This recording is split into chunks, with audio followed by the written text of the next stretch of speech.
Good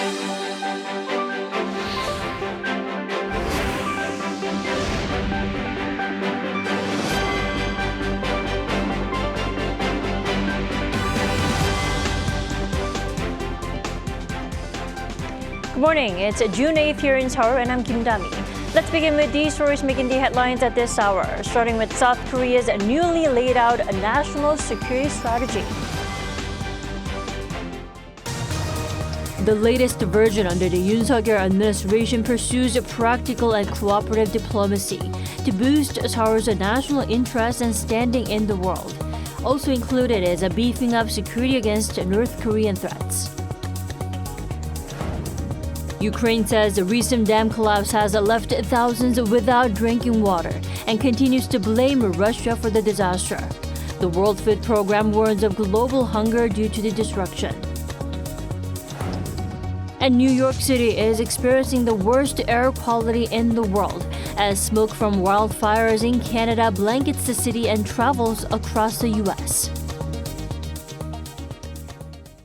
South Korea has a new national security strategy renewed for the first time in 5 years. Under the Yoon Suk-yeol administration, the strategy will serve as a compass for the country's policies on North Korea, diplomacy, and national defense. Our top office correspondent Oh Soo-young starts us off. The Yoon Suk-yeol administration released its national security strategy on Wednesday, saying it pursues practical and cooperative diplomacy to enhance South Korea's national interest and standing in the world. Our three main national security goals are, first, to protect national sovereignty and territory, and to promote public safety. Second, while establishing peace on the Korean peninsula, prepare for unification in the future. Third, lay the basis for prosperity in East Asia and expand Seoul's global role. First, Seoul plans to maintain its audacious initiative policy that offers economic incentives to Pyongyang upon concrete actions towards denuclearization, leaving the door open to engagement, whilst bolstering its three-axis deterrent strategy against North Korea's missile and nuclear threat.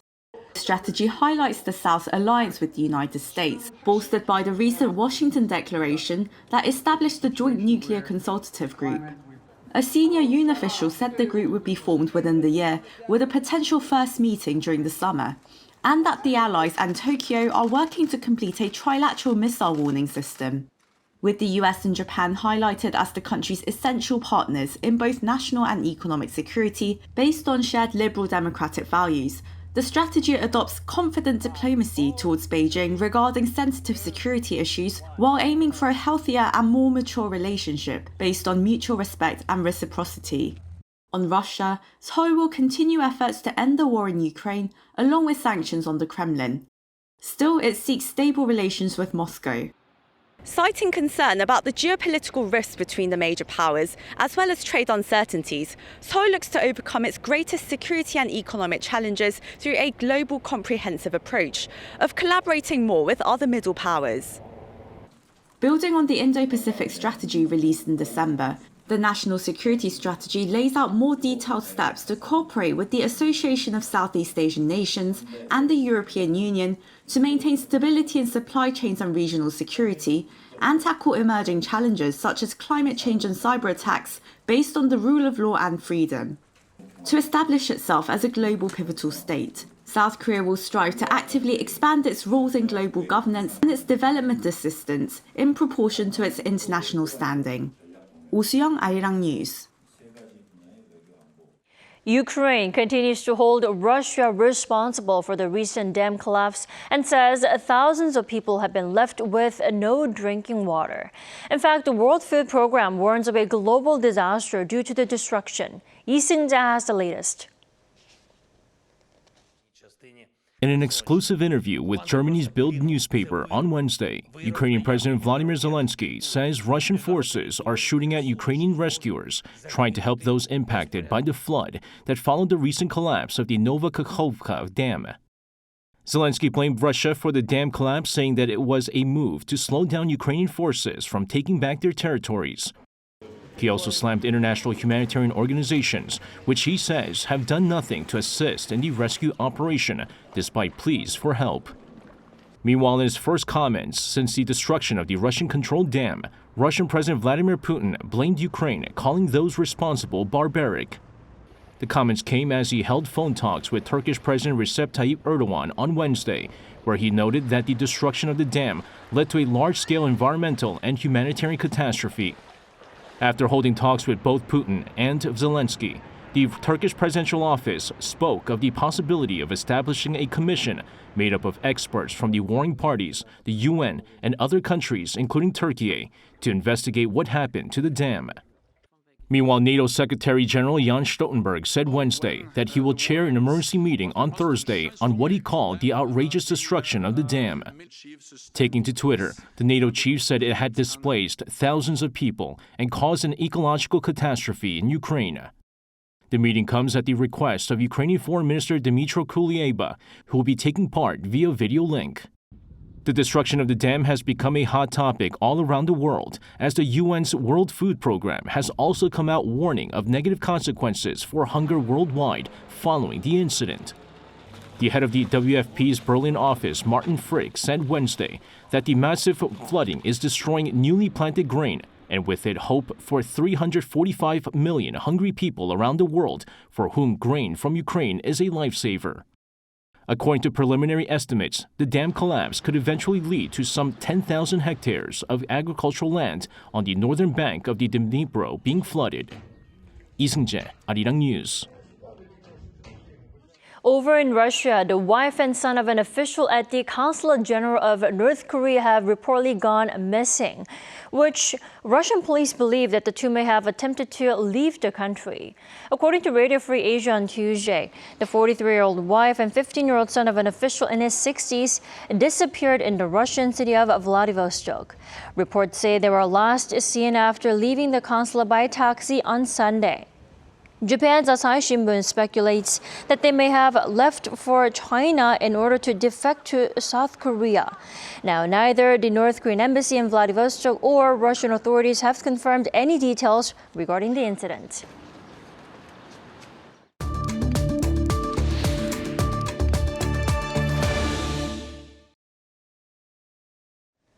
We're 1 week into much eased COVID-19 restrictions here in South Korea, with the alert level reduced from critical to alert. Are we really back to where we were more than 3 years ago? And are we ready to enjoy a virus-free summer? For more, we're joined by Dr. Alice Tan this morning. Good morning, Doctor. Good morning. Can we really say that we have fully returned to pre-pandemic life 3 years ago? If yes, how so? Can we be completely relieved this summer? Well, I think the answer depends on who you are. So if you are a young, healthy, vaccinated person, then for the most part, you've returned to normal life. But if you are at high risk of infection or high risk of developing severe disease if infected, your lived experience might be different. I think you may be still following precautions against infectious disease, and you're probably avoiding high-risk areas, wearing a mask, and preventing overcrowded situations. So it depends on who you are in terms of how back to normal your life is. But I think that's perhaps the wisest approach forward. It's not a one-size-fits-all situation right now. Exactly. I still see a lot of the elderly and also young kids wearing masks on public transportations, especially. Right, now, I think that's a good idea. Right. It's always good to be preventive. And now the number of new virus cases has been on a downward trend recently. Should we expect to continue to see that trend? I think in the near future, so speaking about COVID-19, in the near future, we do seem to be beyond the peak of the latest surge. So the peak in new cases occurred in the second week of May, and the peak in new COVID deaths occurred in the fourth week of May. The effective reproductive number has been less than 1 for the last 2 weeks. So I do expect in the near future that we are beyond the peak of the latest surge. When you talk about respiratory viruses, of course, we also talk about influenza, and for influenza as well, it does seem like we are beyond the peak of the second wave of influenza that we saw in the spring. So that does seem to be the case for the near future, but we can't really predict what will happen long term. The disease has not, COVID-19 has not disappeared. And so in the future, there may be future surges. Right, and that's exactly in line with our next question. We have to keep in mind that viruses like COVID-19 can come and go at any time. Then how is the South Korean government working to prevent future medical emergencies like the recent pandemic? That's a great question. So the South Korean government has released a strategic plan for pandemic preparedness, which is mostly in line with the proposed plan of the WHO for pandemic preparedness and also the United States pandemic preparedness plan. And it goes over 5 broad topics against 24 projects. And the 5 topics are surveillance and prevention, prevention and recovery, also infrastructure, healthcare infrastructure expansion, and research and development. So basically, we want to prevent the next pandemic from ever happening. But if we were to have a situation where we have the emergence of a pathogen of pandemic prevention potential, we want to be able to address it quickly, make sure that we protect the vulnerable groups, and have vaccines and therapeutics available in a timely manner. The goal is 100 days to a new vaccine and 200 days to new therapeutics. A couple blind spots, though, I found in the new proposed plan are, I don't think it addresses the environmental stewardship and the animal to human interface as much as it should. And also one area is cross-cultural or multinational communication domestically for emergency responses. I think that's one area that needs to be highlighted more in the next plan. Right, especially with lots of visitors from overseas returning to the country, especially during the holiday season. Now, it's the first summer of the so-called post-pandemic era, like I mentioned earlier. How do you expect this summer season to go by? Because I hear many people, including the elderly, are going back to activities like swimming lessons these days. So how will this summer go? So certainly we're seeing a rebound in people returning to leisure activities. As you mentioned, such as swimming, gatherings are happening at full speed, wedding parties, people are having reunions in restaurants and homes, outdoor activities and indoor activities are in full swing. I would ask, though, that people remain mindful that, as I said, the risk of COVID-19 severe disease has certainly decreased. But the US CDC, they recently released a report on the vaccine effectiveness of the bivalent COVID-19 vaccine. And what they saw is for healthy adults, during the first 2 months, vaccine effectiveness against hospitalizations was pretty high at 64%. But starting from 3 to 4 months out, that dropped to 24%. And so we do have still the problem of waning of immunity. The virus remains highly mutable. In other words, it continues to mutate. And so even though we are enjoying our lives again, we should stay mindful that the risk has not completely been eliminated. There are still 100 people in ICUs, more than 100 people in ICUs due to COVID-19, including 3 children and adolescents. There were 150 deaths due to COVID-19 in the last 5 weeks alone. So it is something that we still need to be mindful of. Right, being mindful despite in this endemic era, but still it's the first summer with no masks completely, so that's exciting. Absolutely. All right, Dr. Ellie Stan, thank you so much for your insight this morning. Thank you for having me.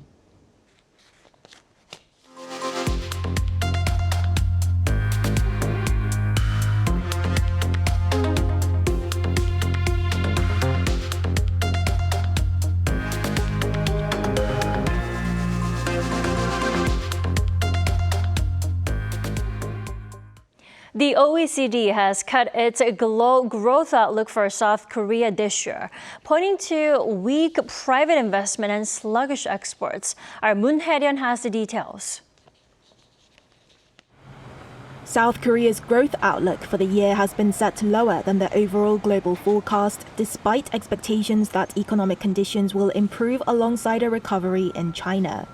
A report released by the Organization for Economic Cooperation and Development on Wednesday forecast global growth for the year ahead at 2.7%, and South Korea's growth rate at 1.5%. This is more than 1 percentage point lower than the country's growth seen last year at 2.6% and lower than an earlier forecast in March. The organization attributed its pessimistic outlook to high interest rates and a sluggish housing market, posing burdens on private consumption and investment.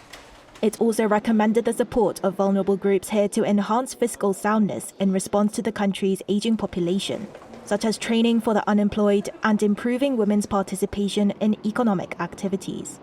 As for the rest of the world, the OECD expects to see fragile growth this year, amid slowing inflation from falling energy prices and a rebound in consumer and business sentiment. The reopening of China's borders was also evaluated as having a positive impact on the global economy, with that country's predicted growth this year set at 5.4%. However, the Eurozone was predicted to grow at 0.9%, hindered by the ongoing war in Ukraine and high energy prices, Russia being one of only 2 OECD countries expected to experience a decline rather than growth for the year ahead. On the same day, the World Bank raised its global growth forecast from 1.7% to 2.1%. The bank also cut its global growth prediction for 2024 to 2.4% from the 2.7% made in January, citing the ongoing effects of monetary policy, which has seen business investment reduced. It also raised concerns over the possibility of a further economic slowdown caused by stress in the banking sector.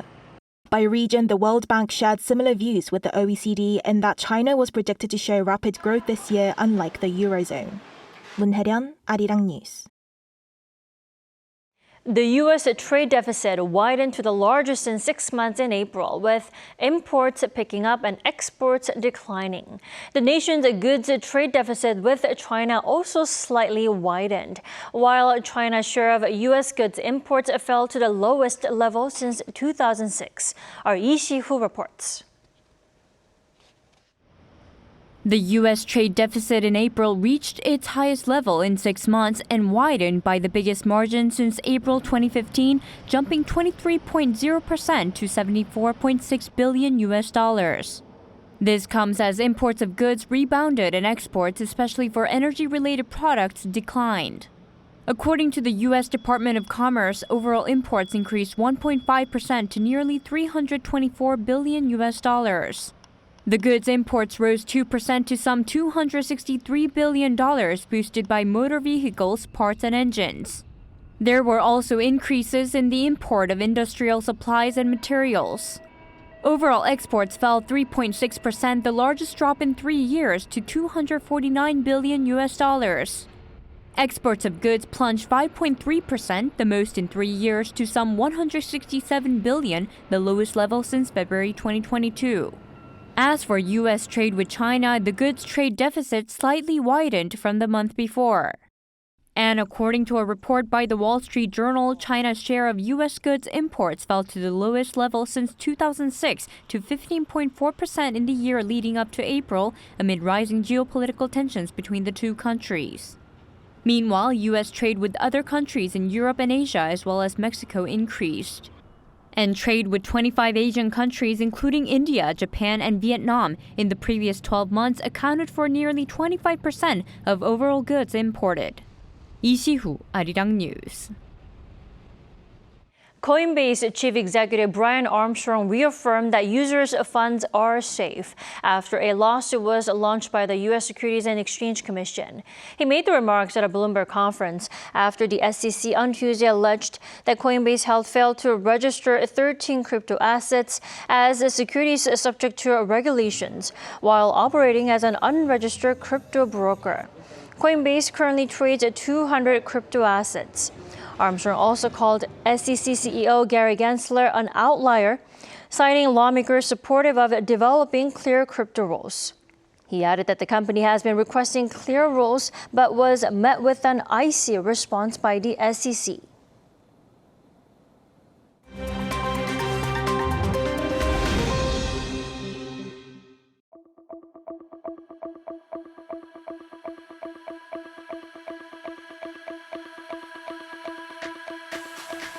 Good morning, I'm Matthew Ashley, and we now turn over to stories from around the world. We begin in the northeastern part of North America, where smoke from wildfires in Canada is forcing millions to stay indoors. Air quality alerts have been issued and flights in New York City have been grounded. Air quality on Wednesday was considered unhealthy in many U.S. cities, with Philadelphia reaching very unhealthy levels and issuing a code red alert. In Canada, heavy smoke has also affected Ottawa, Montreal and Toronto. Most of the smoke comes from roughly 150 fires in Canada's Quebec region, carried to the U.S. on a storm system. Now, many of the fires have been burning for several days and are said to have been started by lightning strikes. There are currently 400 ongoing fires in Canada, 240 of which are out of control. An area the size of over 600,000 football fields has already been burned. Now to Hawaii, where one of the world's most active volcanoes has erupted for the second time in 3 months. According to the Hawaiian Volcano Observatory, Kilauea volcano began erupting on Wednesday morning local time. Authorities have raised the alert level for Kilauea to red for warning. The eruption is within the boundaries of the Hawaii Volcanoes National Park, and there are no signs that populated areas are under threat. But officials are expecting an increased number of visitors looking to witness the eruption firsthand. The volcano last erupted for 61 days, starting in January and ending in March. Now turning over to Italy, where Pope Francis has undergone successful abdominal surgery. Doctors at Gemelli Hospital in Rome on Wednesday spent 3 hours repairing a hernia and found no other complications. It was his second abdominal operation in 2 years. He will remain hospitalized for the next few days and is expected to recover within a week. The Pope will then be able to resume travel and other activities. The 86-year-old pontiff has faced a number of health issues recently, including a fever in late May and bronchitis in March. He also delayed scheduled trips to the Democratic Republic of Congo and South Sudan last year due to knee pain. And finally, Argentinian football star Lionel Messi has confirmed that he's moving to Major League Soccer club Inter Miami. The 7-time World Player of the Year confirmed his intention to move in an interview with Spanish sports outlets, although it has not yet been finalized. It comes amid speculation of a possible return to former club Barcelona and the possibility of accepting a lucrative offer from Saudi Arabia. Co-owned by former English football star David Beckham, Inter Miami is currently bottom of its league and fired its head coach Phil Neville last week.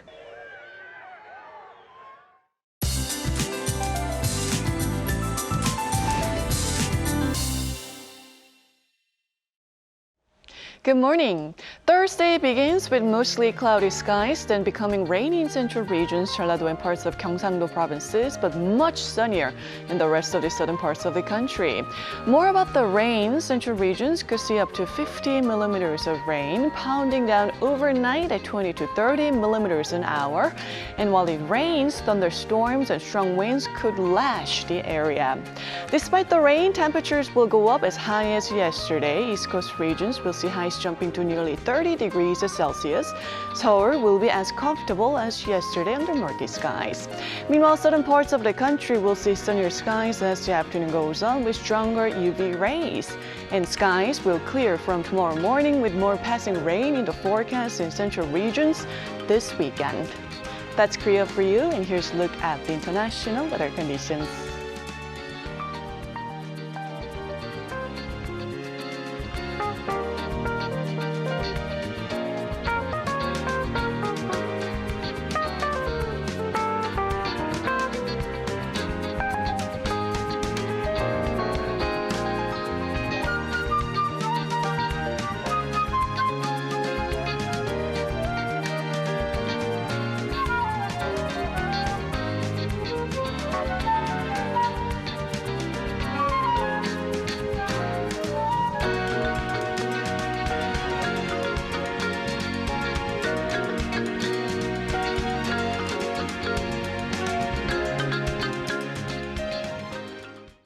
That'll do it for us for today's New Day at Arirang. We'll be back tomorrow at 9 a.m. Korea time. Until then, goodbye.